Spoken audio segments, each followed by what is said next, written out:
Good morning, everybody. We are going to wait a couple minutes to make sure that we've got everybody on the call before we get started. So hang tight for about 2 or 3 more minutes and we'll get started. Thanks.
For those of you just joining now, we are going to allow everyone a chance to get online and we will start in about a minute or 2.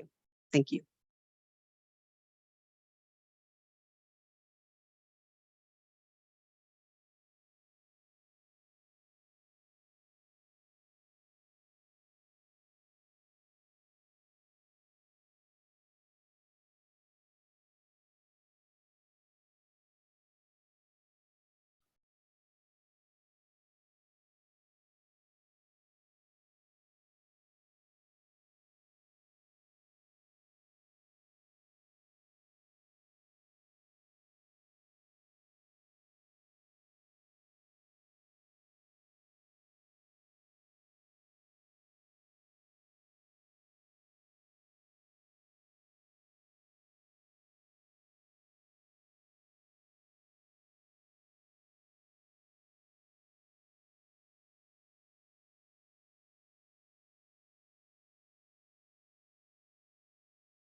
Okay.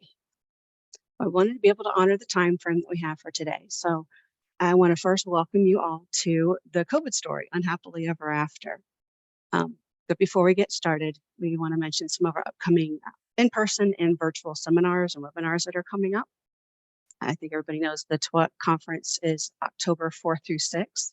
Our medical director, Dr. Johannides, will be presenting. One of our AVPs of underwriting, Jill Thompson, will be co-presenting on another topic with Cynthia French-Petit. So that's something to look forward to there. Optimum's underwriting webinar is going to be a half day on October 12th. Our speakers will be Anastasia, Jill, Dr. Johannides, and Dr. Green. So lots to look forward to there. And today's speaker, Jean-Marc Fix, will be speaking at the SOA Impact Conference October 22nd through the 25th. As a reminder, everyone's on mute. Questions can be addressed at the end of the webinar, so please hold those. But when you have questions during the webinar, at the very bottom of your screen, if you kind of hover over the bottom, you see the Q&A option. You can type your questions there. You can also check there to see if there's a question that you agree with, and you can vote on those as well. Any questions that we're not able to address during our time together, you can also email to info.us, that's INFOUS, at optimumre.com. And you'll also receive an email with the presentation and copies of the unanswered questions, as well as the survey shortly after the webinar. So quick antitrust statement. The information presented today is intended to advance the knowledge and risk assessment skills of the participants. Under no circumstances shall this webinar be used as a platform for the pricing of specific products, determining how they are marketed, or for any other anti-competitive purpose. This webinar does not intend to recommend underwriting procedures or practices to anyone. So now we're going to move on to why we're really here.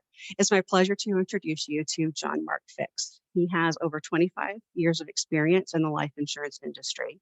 He's a fellow of the Society of Actuaries and active on a number of their committees centered on mortality and underwriting. He's also a member of the American Academy of Actuaries, ACLI's Risk Classification Committee, and he's authored articles for On the Risk. He received a BA summa cum laude in mathematics with minors in chemistry and computer science from Whittier College in California. He is the Vice President, Research and Development, Biometric Risks for Optimum Reinsurance in Dallas, Texas. And Jean-Marc, the floor is yours. Okay, thank you, Lisa, and welcome everyone to this topic. When we select the topics for the webcast early in the year, it's always difficult to figure out what a timely topic will be 6 months ahead. But I think with COVID, there was a no-brainer that it would be still in the news, despite all the other news events that are happening right now, and sure is. So, unhappily ever after is the question that we're going to try to answer. So I like this train picture, so that's why I put it in here. But really, the metaphor here is we're at the end of the tunnel as far as acute infection is. What does the world on the other side of the tunnel look like is what we're going to try to answer. So I'll go over the story so far. I'll talk about how our approach to understanding death and COVID go together. I'll look at recent mortality trends. Spend some time on long COVID. There are a lot of questions and some answers are starting to trickle on this topic.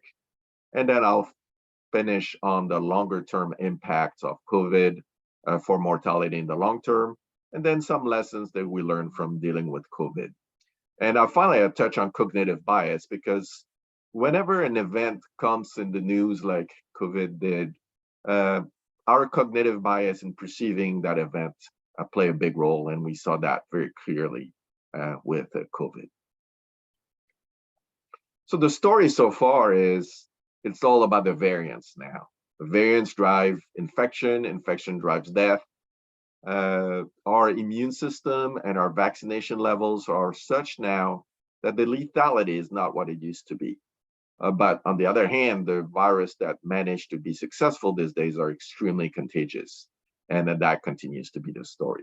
So to understand what happens to the mortality, you need to understand what variants are there and how lethal they are. And you need to look at that pretty much in real time to have a good feel.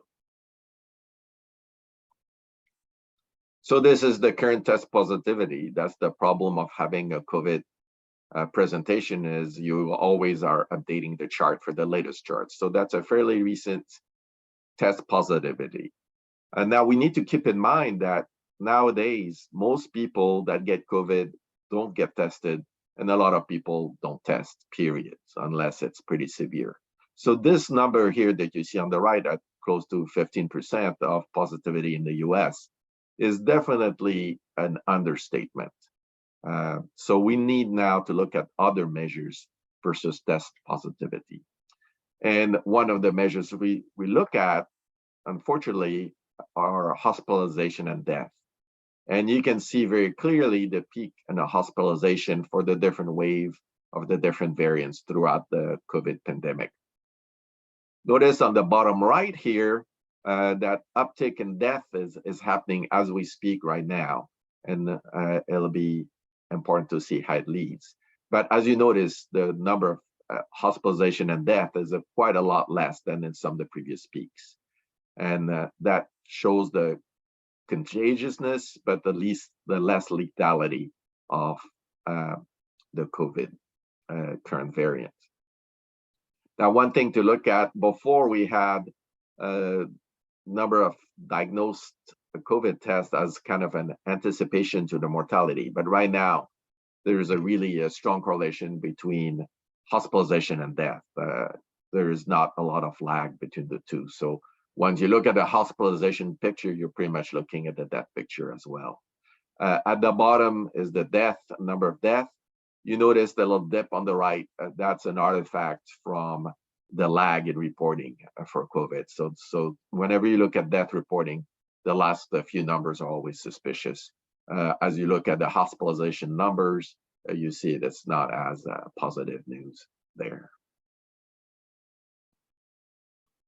So it's my job to look at mortality, and mortality in the US for many years before COVID was about 2.8 million deaths a year, give or take. Very little, few thousand one way or the other. And that was the case in 2017, 18, and 19. And then COVID hit. And suddenly, it goes from trying to explain a few thousand extra deaths to trying to explain or trying to understand, hundreds, thousands of extra deaths. So those are the deaths per quarter for each quarter. So you notice that on the right side, the last number quarter, the third quarter 2023, that's also a fake number. It's just that the numbers have not been fully reported. So that'll pop up towards the yellow line. The yellow line is kind of the average mortality for a normal quarter before COVID. So it tells you that since the end of 2019 till now, we've been quite a bit over the line of the average. And it's true for the first two quarters 2023 as well. And I would expect that it's still true for the third quarter of 2023. The good news, though, is that we don't have those high peaks that we had in some of the previous years. And that bodes well for our future numbers. But notice that the fourth quarter of 2022 really shattered the ceiling here. And that's because the variants at the time became quite effective at infecting people. And although it was less lethal than some previous version, it's still a lot more infections, means a lot more people get sick, and therefore a lot more potential for death.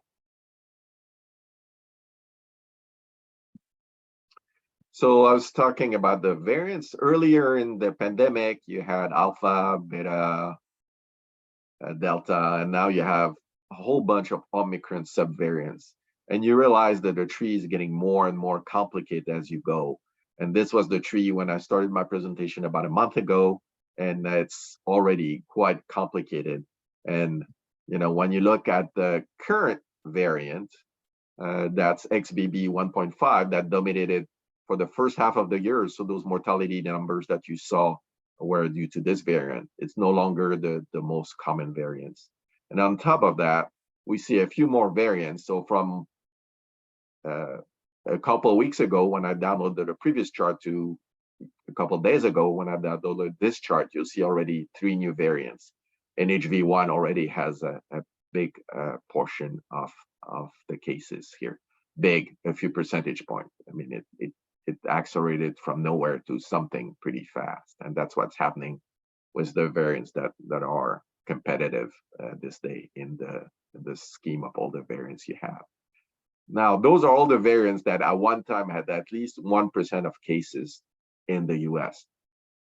There's hundreds more variants that are under observation by virologists that have not made that threshold yet. So it is important to realize that that's the cream of the crop as far as infectiousness. Many of those, though, did not make it past a couple of percentage points before they went back down. Only a few kind of elite viruses make it to outcompete the other viruses. Earlier in the pandemic, variants dominated quite largely the other variants and accounted for up to 85% of the cases. But that's no longer the case right at this minute. So the test positivity here, I put below the variants that were the primary variants in those time periods. So BA5 has now been replaced by XBB 1.5 until recently, until the first half of this year. And now we have a little different story with that increase in cases. Good news, though, as you can see from that little flip at the end, it looks like the test positivity is starting to peak. So we're not going to get much more of an acceleration, I would expect. So the question is, which variance is driving that number? And the complicating factor is when I download this chart in August of this year, there were 24 active variants that had at least 1% of the cases at one time. And 8 of them were increasing. I circled them. And they counted the increase from 28% in July to 52% in August. And I don't have the September number, but it's still an increase, although a couple of new variants have been accelerating and part of the pack. So right now, we do not have one variant that's really dominating. It's really a tussle between a number of variants, and it makes it difficult to fully understand if any of those variants are lethal or not. Otherwise, as the variants grow and you see the death rate and the hospitalization rates grow, that gives you an idea that maybe that variants may be more lethal. But right now, we just don't have that tool. So this variant was in the news a couple of weeks ago. I guess it was called Pyrola or BA.2.86. It's a variant that's under observation. It has been pretty contagious in some other countries, but as of a couple of days ago, it was still not at least 1% in the US, although it is present in the US. So that's something that we need to keep in the news, but it also illustrates that sometimes variants make the news because of the early warning system we have to detect those variants. It does not necessarily mean that they'll prevail in the environment. Right now, the variance environment is very fragmented regionally, and throughout countries as well. So what happens in one part of the world may not be reflective of the other part of the world. It depends on what variants are active in each part and how good they are competing versus the new variant. So that complicates the story quite a bit, but that also means that not every variant that you hear about will amount to something. But the jury is still out on this one, so it's something to keep an eye out for. So the complication that we have as COVID has become less lethal, but still deadly, how are we defining COVID? And there was a big controversy. I think most of the death registry have sorted themselves out on what to call COVID. But a lot of people have COVID. A lot more people have COVID now that are not primarily sick with COVID. They have other things as well. So the with COVID proportion has really increased tremendously in the last year. So you might know from your own personal experience of people that have COVID with very few symptoms, especially in the recent increase of positivity. Just anecdotally myself, when I go on a webcast the last month, it is not uncommon at all to have some people sick with COVID, while that was not the case earlier this year. So really, the off COVID or with COVID debate is not super germane for us in the life insurance industry. The question is, it's during COVID, and COVID has impact, direct and indirect, on mortality. And that's what we need to understand. So we don't specifically care about that question. And that's why we like to look at excess mortality. It's clear if a person is alive or dead. It's not always clear what they die of, especially when they have multiple comorbidities. And it's not clear what the smoking gun or the extra straw that broke the camel's back was. So it is, though, important to understand the future normal, because I think that will be the status going on, that a lot of people will have COVID coincidentally with some other disease. And COVID may or may not magnify the impact of that disease. So it will still have an impact overall on mortality. There are almost no disease that COVID makes better. So now the consensus among experts is that we're entering the endemic phase, but that can change very quickly if a variants become very aggressive. But as variants have become more aggressive, as I said, our immunity baggage has become more and more performing, and our body are better able to deal with COVID than it was 3 years ago because of building up with vaccine and own infection. So that really has helped control. Our immune system is not puny. It's helped us live for hundreds of thousands of years of evolution, and it is a very performing system that we're now using better. So I'll be looking at now mortality by cause with and without COVID. I think it is important to look at that, but put that in perspective to understand what's the impact on our business and also what's the impact maybe to some extent on underwriting. And basically, the key causes of death are still the key causes of death for most ages, except in the heat of the pandemic. Cancer, heart, and stroke, that's about half of all the death normally, and it's still a very significant portion of the death today. But we'll look at some other causes to try to understand the pattern here and try to see, is that a pattern that's getting better, it's getting worse? And then we'll notice a few patterns that are really odd, some of which we have explanation for, but some of which we do not have explanation for. So this is all causes of death, age-adjusted death rates per 100,000 of the population. It starts in 2020 Q1, it's 2022 Q4 on the right side of the chart. Be careful that this chart does not start at 0. I just wanted to show the difference and magnify the difference between the endpoints. So really, the 0 scale is somewhere, if you're seated, somewhere where your knee is.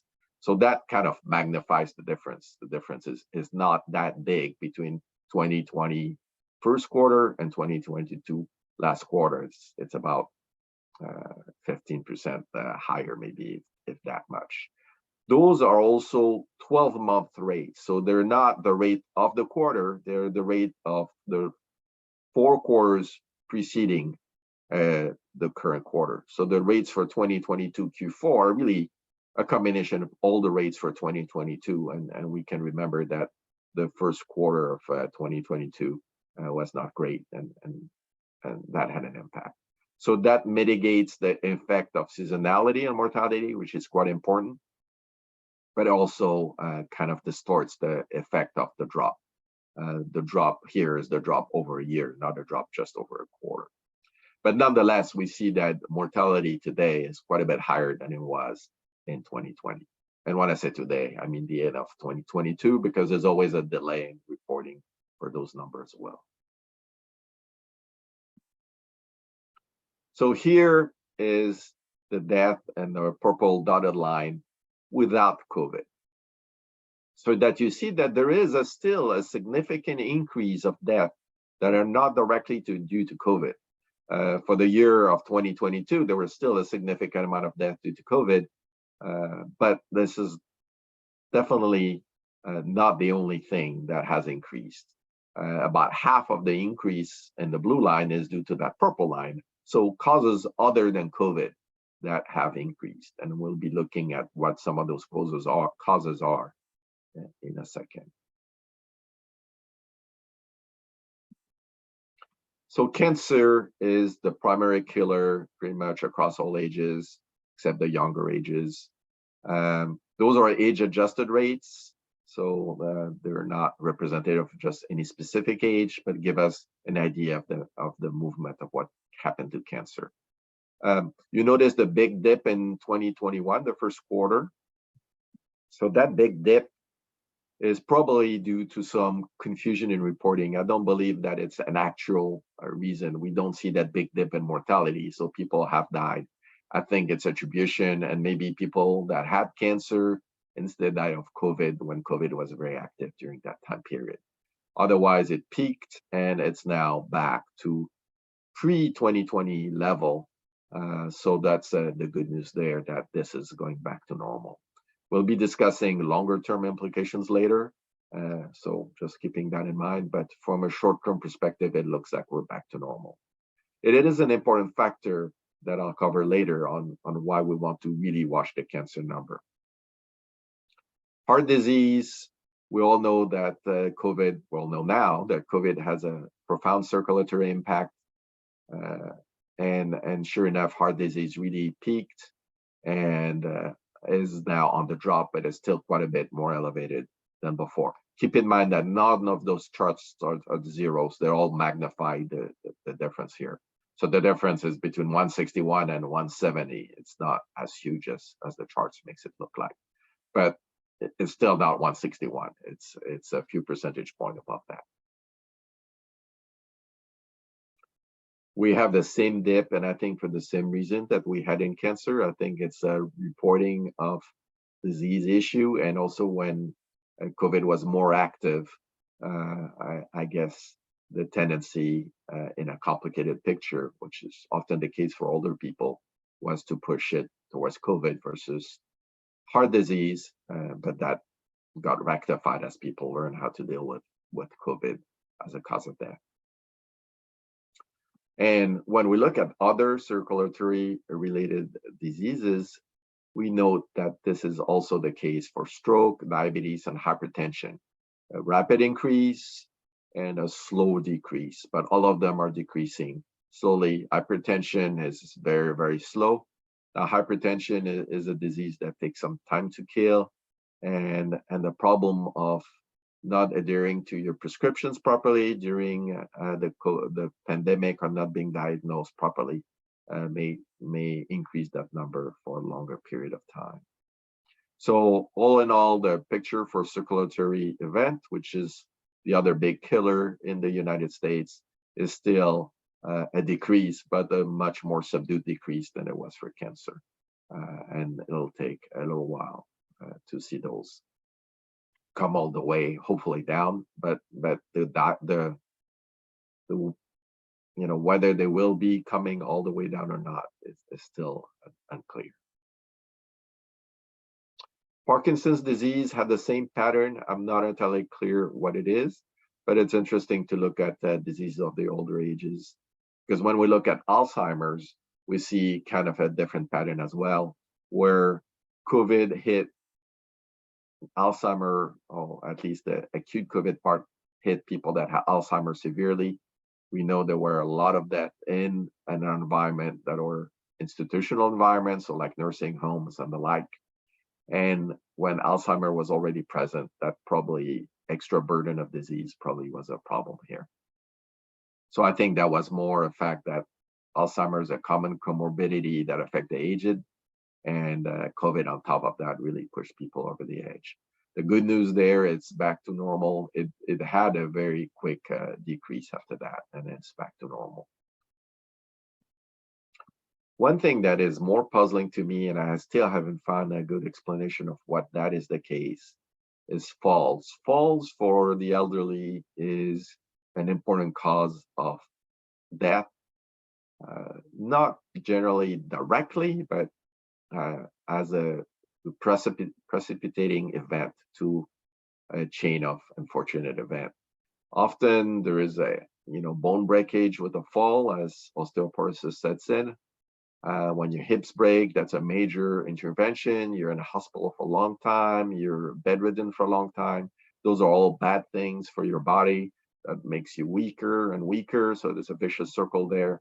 And that really starts a cascade of hospital visit and sickness and eventually death. But I have not seen a good explanation of why the falls for age 65 have increased and have stayed up there. So that's a cause of concern on what is really the motivating factor there. COVID is not known to have any kind of or much that makes you dizzy or that would cause you especially to fall. Now, if we look overall in intentional injury, so that's kind of accidental death throughout the whole age spectrum, so not just over age 65 here, but for everybody, we saw a really rapid increase with a very small decrease in the last couple of quarters.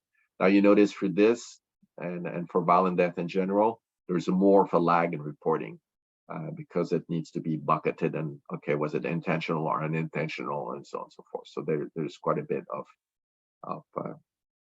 extra investigation that needs to be done before the cause of death can be certified. So as you see this here, that there is really a really rapid increase, and half of that increase is due to drug overdose. So drug overdose is generally not that big a deal from a life insurance perspective, I think, for most of our clients, but on a societal level, it is quite an important cause of death. and drug overdose skyrocketed during the pandemic.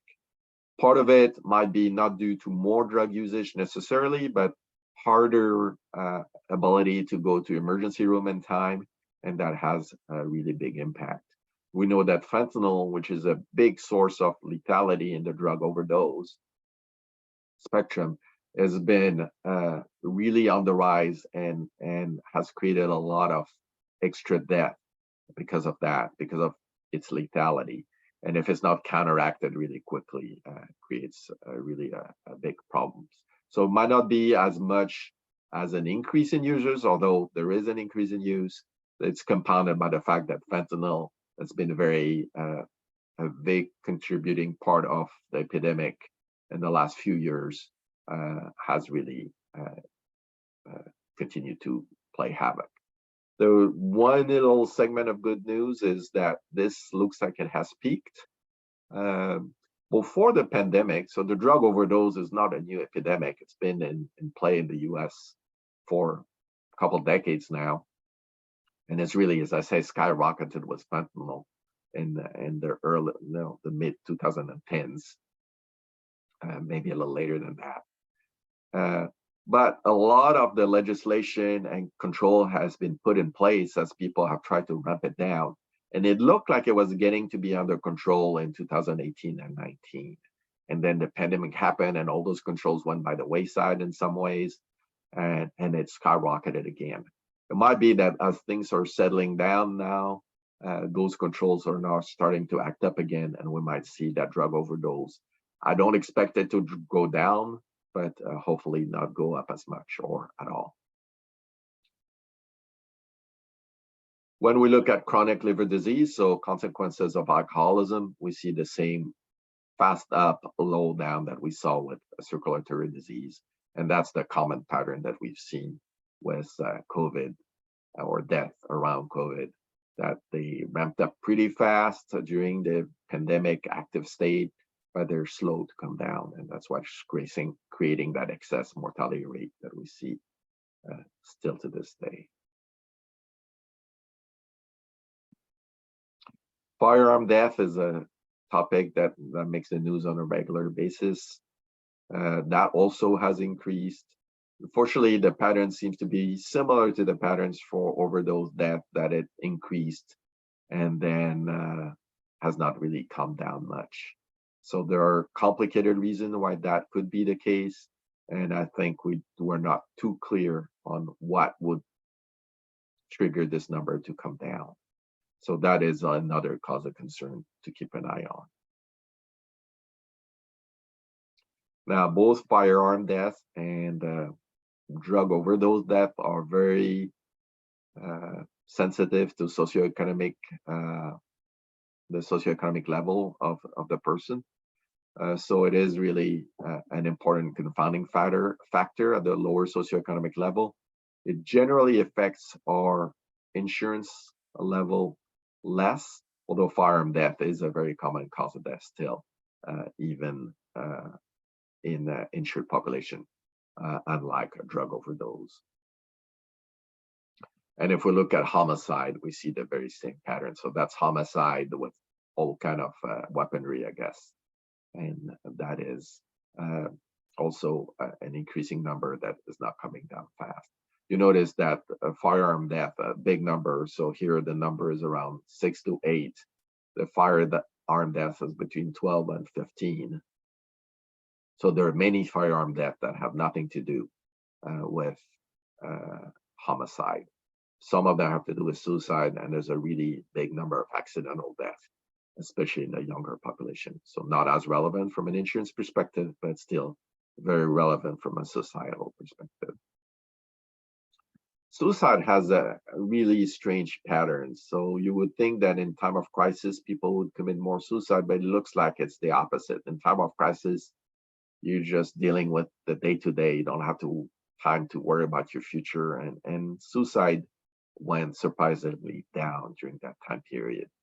They've rebounded, unfortunately, but we don't see here an increasing pattern anymore. They're just rebounded. But suicide is a really worrisome cause of death, especially at the younger ages. where there are of course less medical death, and that's something to watch out. In particular, the rate of suicide for very young children or preteens has increased. The numbers are small, very small, but it still have increased quite a lot, and that's very worrisome. So that's, if you look at the long-term impact of mortality, is another trend that we're paying attention to. The one good news, if you could call it that we had on mortality rate is that COVID's kind of superseded death from influenza and pneumonia for a good chunk of those years. I think it's less the case now, but the same type of people that are vulnerable to COVID are vulnerable to the flu and pneumonia. So that's kind of the same customer base, I guess. And if you die from one, you won't die from the other. And COVID was more aggressive than the flu the last few years. So that's caused that kind of pattern. Also, all the social isolation pattern had an influence also on contagion rate in the flu as well, because that worked really for all respiratory diseases. And that really helped the flu as well as it helped COVID to a lesser extent.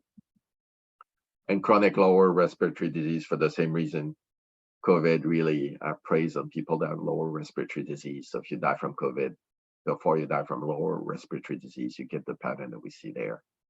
So we expect that to come back up to some extent, but to the extent that COVID will remain endemic, there might be a lower level than historical. So that's the two little, I won't say ray of sunlight, but maybe torchlight of hope here on the mortality front. Kidney disease is very related to diabetes as well. They're not a big number of death on that. I'm not quite sure why the number is stabilizing at that level versus going down, but we'll find out more in the next couple of quarters here.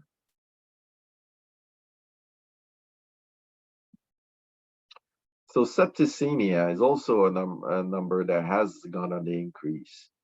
And for sure, if there are more hospital visits, there are more chance for infection and serious infection. So that could be part of the equation. But it's still a concern. COVID has some impact on immunity. Could that be some trace of that? It's unclear at this time what it is due to. Those are a couple of possible explanations. But we really don't know why septicemia has increased at the population level. Same thing, it's not a very big increase. It's not a very big cause of death. So it's not really a cause of concern at the population level, but it's still kind of one of those lingering doubts that we want to look at to try to understand the COVID picture better. So now touching about long COVID here. What is it? And that is a hard question. How widespread is it? How could it work? And some of the symptoms we'll be discussing. But there's a lot of mystery still surrounding long COVID. So the first thing is long COVID is probably a lot more frequent than you would think. 10% of the COVID these days, about 10% of the people infected with COVID get long COVID. And long COVID is defined as new symptoms that last more than 3 months. So there's a pretty vague definition because some people just in the course of time will have new symptoms once in a while. It is down from around 20%, so that's not as common. As I said, as our immune system is getting better in dealing with COVID, it's also getting better at dealing with long COVID. But around a quarter of that 10% do report significant impact on daily activities. And I think that number has dropped as less people have been diagnosed, I guess, with COVID, but it is still an increasing, a big number. And it's more common if you had a more severe infection or if you had multiple infections, which has happened quite a bit nowadays. There is some mitigation, but it is not eliminated by vaccination. But as your immune system learns to deal better with long COVID, usually that helps. And the bad news is it's not because the acute episode was severe that your long COVID will happen. and vice versa. It's not because you didn't realize you even had COVID because it was so minor that you might not get long COVID. So that is really something to worry about from a health perspective. I think the mortality consequences are less severe, and I'll be discussing that in a second. But a lot of people now are infected and don't know it, or infected very minorly, never officially diagnosed, but you could still get long COVID. And that's one thing that you need to keep in mind if you have unknown symptoms or unexplained symptoms that are popping up. So long COVID is a tricky thing to define because it is so vague. So initially, it was really defined by the public on something new that's lingering after COVID. And that's what the definition here is trying to address. So long COVID is just new signs that happen after a COVID infection. And nowadays, even if you're not diagnosed with a COVID infection, there is a presupposition that you had COVID, you just didn't know it. And it has to be for 4 more weeks after the initial phase of the infection. So it has to be there for a while. It could affect multiple systems. It could get better and get worse. And there is a rare but non-zero possibility that you could have severe consequences. And definitely for some people, it is quite disabling. And that's another difficulty in that. So the scientific community tried to understand, what are the possible mechanisms. So those are mechanisms that were presented. It's not clear which one are for sure happening in live people versus in the labs, and how much of them really explain the majority of the cases. But there is an infection, and it does damage organ, as we saw some of the statistics on mortality, like kidney and liver. And the treatment itself is quite, if you go to an ICU, that is not a trip without consequences, even if you get cured from your disease. So that has consequences for your body. There are persistent reservoirs of the virus in some stuff. It's not like HIV, where it's really very hard to get rid of, but there's still some place where the virus will persist, at least in lab and animal models. There is some immune impact of COVID, and it might be due to the persistent impact of COVID because you still have viruses in your body, or might due to something that COVID messes up with your immune system directly and inactivate part of that, which seems to also be the case.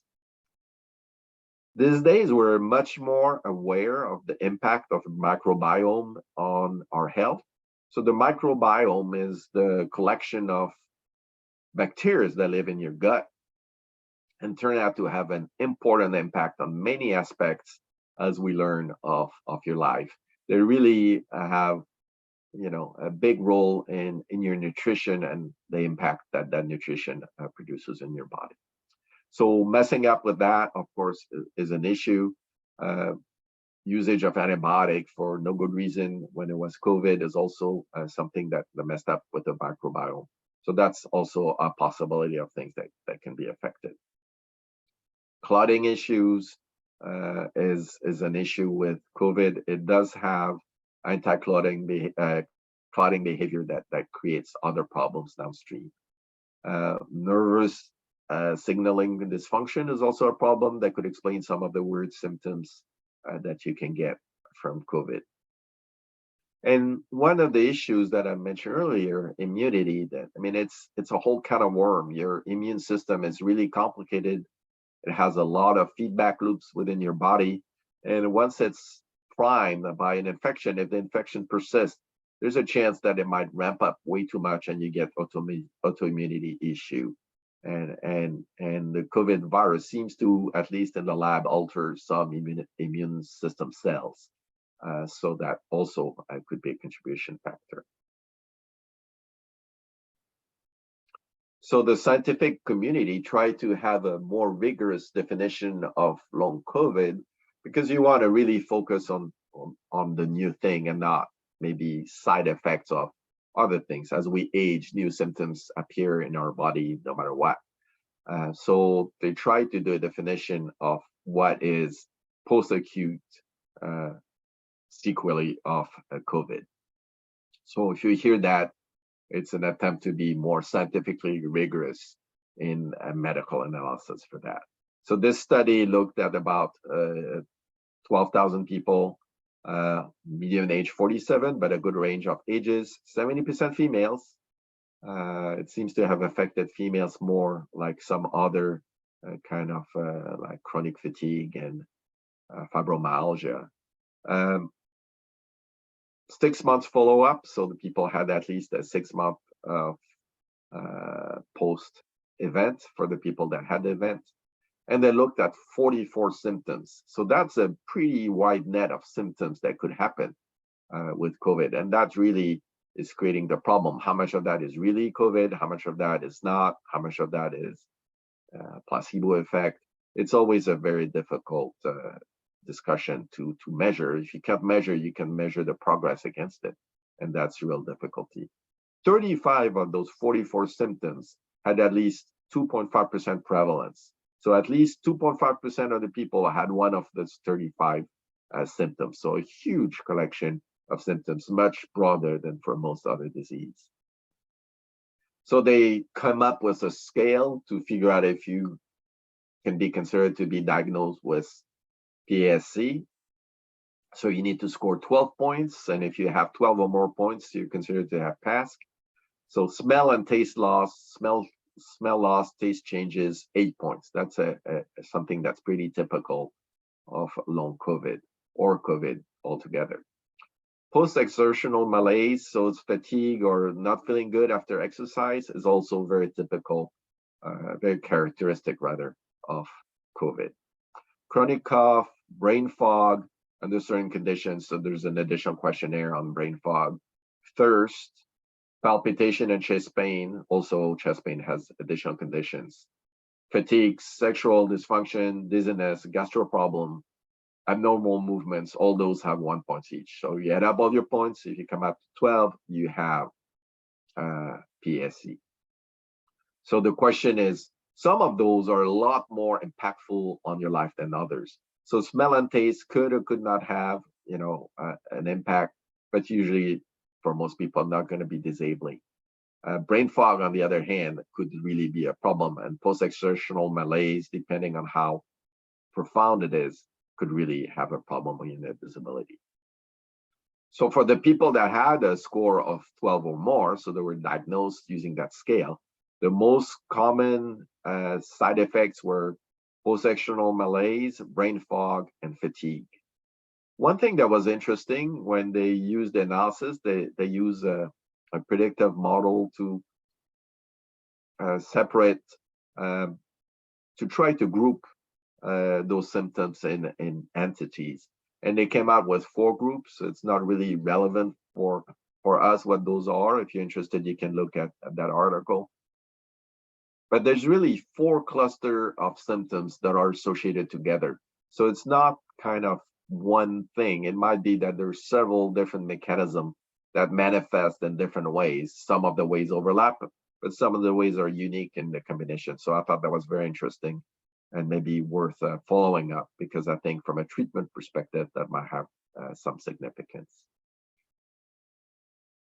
Another thing that came up recently that was not part of some of the earlier literature review that I thought is the impact of COVID virus on mitochondria. So the mitochondria is a little organelle in your cell that is really the energy engine of the cell. It provides the cell with the energy it needs to do the job the cell needs to do. And the virus disrupts several aspects of that mitochondrial function. It hinders the gene activation of the mitochondria, it inflames the mitochondria, and it triggers some weird immune reaction that really disrupts the mitochondria. So that affects the energy level production of the cell, and then the cell does not function as well as before.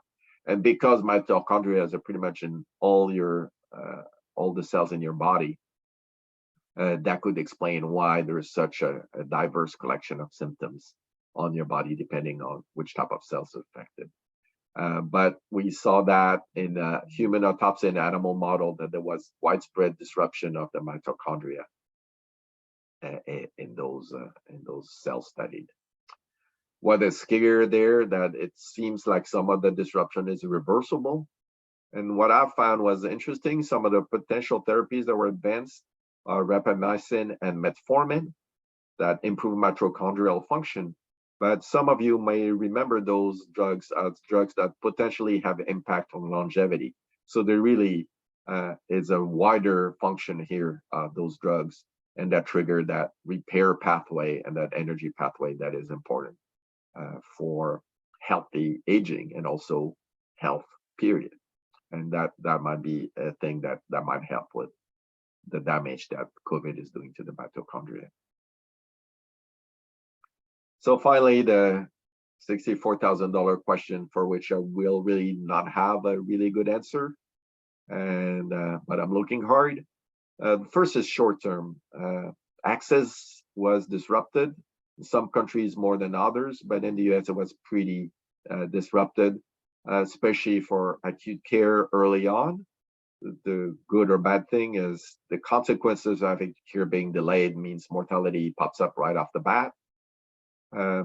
Chronic care delay and delay in diagnosing cancer, depending on a cancer, might not be as lethal as you might think. Some cancers, like prostate cancers, really being a year late in diagnosis probably doesn't have a major impact on the diagnosis. Weeding out of the weak, the vulnerable populations, especially the elderly, were hard hit. They're now unfortunately deceased and therefore no longer subject to the other causes of death. And so that created a kind of a positive impact on future mortality, future near-term mortality. We don't expect that impact to be very long lasting, but apparently in some jurisdiction where the elderly have been really hard hit, that really even dropped mortality. Longer term, as I mentioned, hospitalization for people that have hospitalization is a difficult thing, no matter what the reason. There was no, apart from coagulation issues, there was no really additional badness due to COVID because of hospitalization. It's comparable to some other serious disease like sepsis or a flu hospitalization as far as consequences. So they're serious, but nothing special came out of that, apart from coagulation issues, as I mentioned. And we're well aware of that danger now. Chronic care disruption is something that's harder to look at.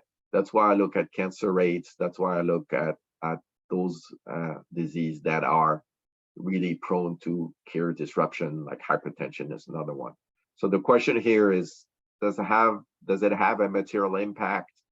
And so far, it doesn't look like it had a very material impact. It's something to watch out for, but so far there's no smoking gun there.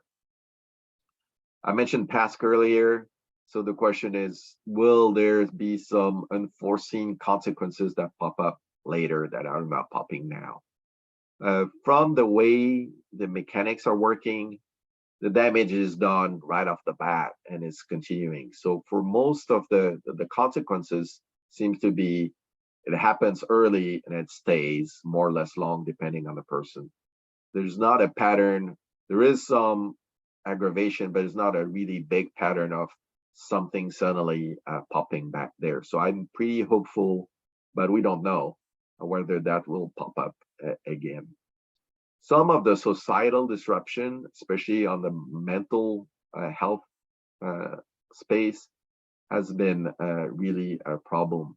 Now, we know that during COVID, there's been a lot of mental health access through remote access, and that's really skyrocketed. And that rate of utilization has kept at a high level as people find that useful. So that's kind of a little positive nugget there. But drugs and suicide are things that are pre-existing COVID, and that we want to make sure that all the stress of having to deal with COVID, the economic disruption, the family disruption, possible death, possible hospitalization have not really created some issue. One of the things that I don't have any proof yet, but that I'm watching, is the impact on mental health of the young adults that were locked down, in a critical socialization years, in their late teens, early 20s, and they were locked down for extended period of time due to COVID. It's not clear what that will do to that cohort from a mental health perspective, and if that cohort will differ from earlier cohorts, but something to look out for. Societal and economic disruptions are mostly over, but a bad variance could really swarm the hospital again and created some disruption there, and then some reaction from a public health perspective. Fortunately, the public health is still very limited. If people don't want to use vaccine, it's pretty much social isolation, which has been the same thing for several hundred years of learning about pandemics. It does work, but it creates a lot of disruption in a very connected lifestyle that we have today. Finally, something that we want to keep track of. I've been focusing on mortality, but as we might remember, our health system was affected tremendously by the COVID epidemic. I think all medical personnel had a very different experience of COVID than most people had, and kind of a war mentality was not an overstatement. We mentioned that the more recent COVID are more contagious, so hospitalization could increase, and a big wave of hospitalization could swamp again the healthcare system. I think our ability, at least in this country, to react pretty fast to that was helpful. The fact that it's not too centralized has a lot of drawbacks, but sometimes it has advantages, and that might have been the fact that it was easier for smaller systems to react on a timely basis. So hopefully the lessons in health system overload preparedness that we've learned will pay fruits. And now the health systems and the medical profession has really learned how to deal with COVID. So it's not an unknown. There's not a lot of things that you don't know how infectious it's going to be, or this or that. You know how to deal with it. You know what to not overtreat and what to treat. And really it makes a big difference in the survival of people in ICU, or even admittance in ICU of people. So this is an important aspect, and it's an important thing to keep on in mind in the future. So lessons potentially learned. The lessons are there. Whether we learn them and apply them is always a problem. But so far, no big surprise. Things have been ramping down more or less fast. Nothing has come out of the blue that nobody was expecting. Mostly COVID hits you first, and then you might have some additional symptoms coming later, but it's not something where you were so far unscathed for 3 years and suddenly have a big event. So that is not really the profile that we're seeing so far, I said, because we don't have a lot of time still behind us to understand all the ramifications. Communication was, I think, the big failure and a big challenge for public health officials during the pandemic. It is hard to communicate a scientific process to the public. Scientific process is all about doubt and challenging. And when you're trying to live your life, you want certainty, you want clear instructions, and the two don't mix very well. Give for a lot of conflicting advice as we learn things that we turn out to be wrong, or we learn things that turn out to be right, but we're not doing before. That communication angle is really important, and nowhere more than in time of crisis, and this is for COVID. I'm kind of a data geek, as you may have gathered from all my charts. And COVID was the first time that I saw really a big use of data visualization in the press. So that's really changed our ways of looking at news, and particularly looking at data visualization on a more live basis. A lot of the data that I showed you on hospitalization and all that comes from one of my favorite sites for that is the New York Times. They've reactivated their page, and I think they have a very good presentation. There are many other pages that have really interesting visualization. And that's really, I think, be a big impact of visualization over in the news. One thing that was striking, and I don't think that gets enough attention, is how quickly the vaccines were deployed and during COVID. I think before that, when we're doing our pandemic thinking, we're thinking it's going to be 5 or 10 years before a good vaccine can come out. That was not the case at all. Good vaccine came out, I won't say instantly, but pretty quickly within a year. And that's really due to big advances in medical technology that have other ramifications outside of COVID, in particular, using some of those vaccines for cancer and other disease. So there's a lot of things here that I think open the door to some scientific discoveries.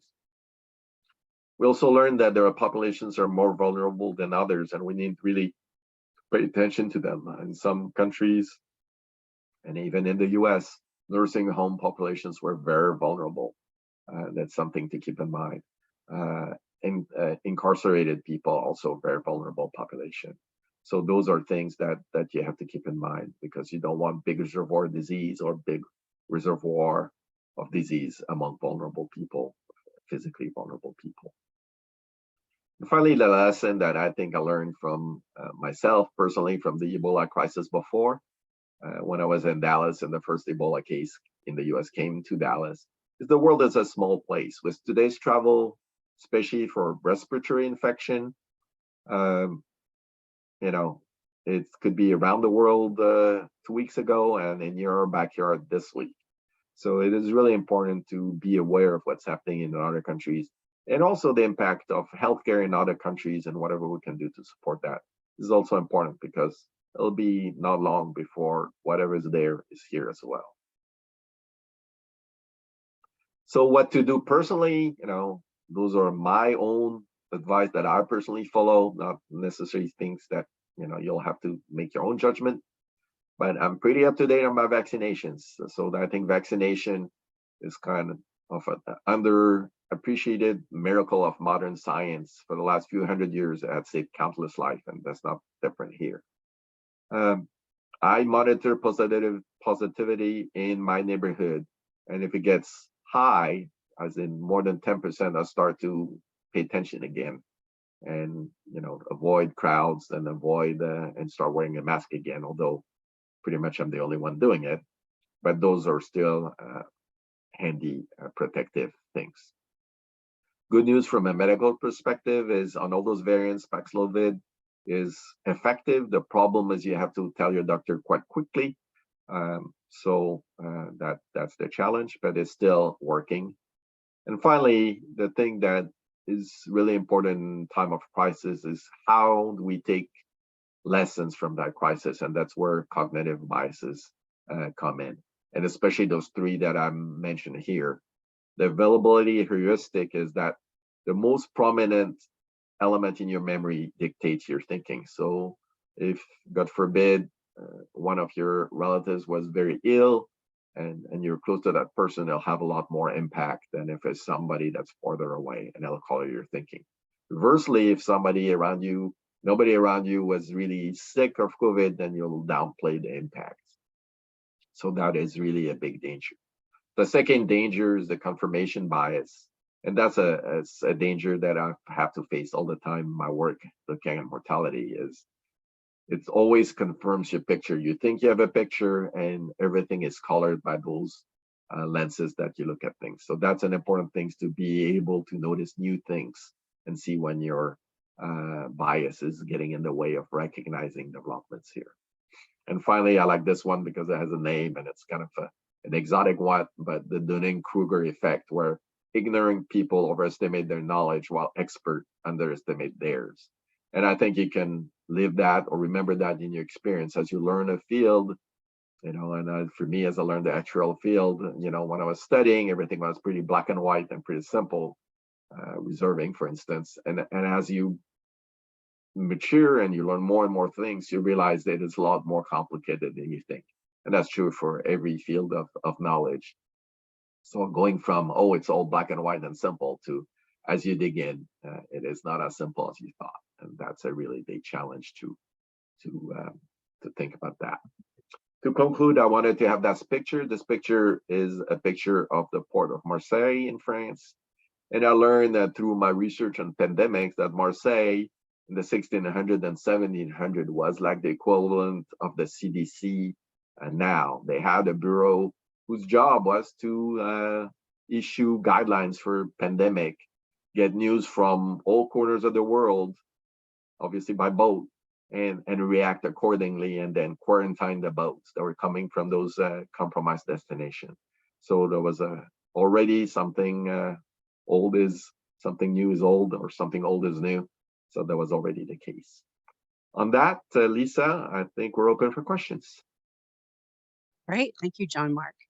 Just as a reminder, if you do have a question, please go ahead and type that in the question and answer little boxes at the bottom of your screen. At this time, I think you've wowed them all because we don't have any current questions. Okay, this is your final chance. So let me summarize something to give you some time to type your questions. I think from a mortality perspective, and that's my own personal guess, I think most of what we know about COVID as far as severity indicates that the consequences are clear very early on. If there's organ damage, you know there's organ damage. If there is some respiratory issue, you know that early on. So from an underwriting perspective, I don't think it changes our underwriting approach.